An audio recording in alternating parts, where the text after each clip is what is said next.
This man is a fraud. And I don't care if he's a 4-time Defensive Player of the Year winner. He is the worst, worst Defensive Player of the Year in the history of this sport. And it's not even close. Now, for one, let me give Minnesota Timberwolves their credit. They beat the MVP of the league, they're defending NBA champs, and now they have a chance to grab that title. But this man right here is buns. Being named the Defensive Player of the Year is a regular season award, I get it. Who is the greatest defender of that season? But I just seen a guy who's just a good rim defender. That's it. When it comes down to mano-a-mano, man-to-man, nuts-to-nuts, can you guard your position? He's not the best in the NBA, period.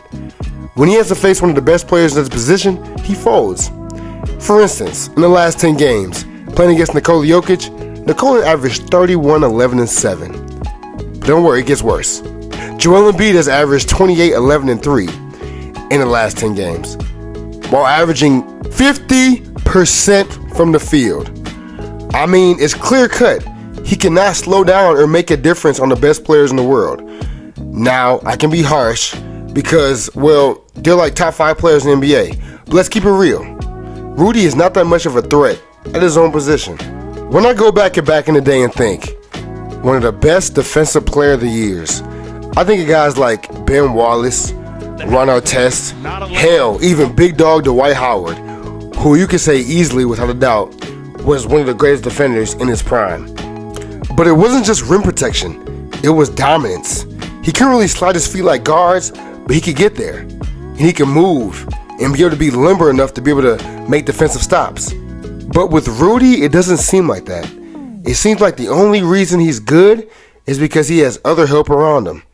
He has defenders like Jay McDaniel and Naz Reid and Cat and big guys down low that can really help him out when he's in the slack. Yes, he's the anchor of the Minnesota Timberwolves defense, but he's not the best defender out of all positions. Just watching the Nuggets series by itself, there's no way in hell that Rudy Gobert, who's the Defensive Player of the Year, did not show any let-up against Jokic. He was doing whatever the hell he wanted to. Fadeaways, going to the cup all the way, back him down from the three-point line, back him down from the free throw line. There was nothing Nikola didn't want to do that he was doing on Rudy Gobert. And it was sick. And I'm watching this is supposed to be the best center in the NBA. And now people are talking about he needs to sit games and Naz Reid needs to start in the game and check him and Cat needs to check him. But you're the Defensive Player of the Year and you can't hold your own against a superstar? This is why I say I don't know if Rudy should have been able to take those last 3 Defensive Player of the Year awards, because it's the only reason why he's getting so much credit is because he's a great rim protector. Now, if we put every metric out there talking about, steals and rebounds and blocks, this season, Victor Wembanyama won it all. But y'all love this man for being a glorified rim defender.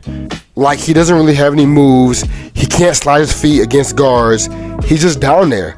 And it's easy if you're 7 foot, be able to just block shots and contest shots. That's easy, But I don't think he's the most valuable defensive player in the NBA. Comments what you think, man.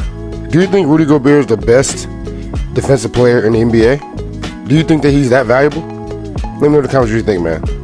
On the road to 800 subscribers. Let's get it.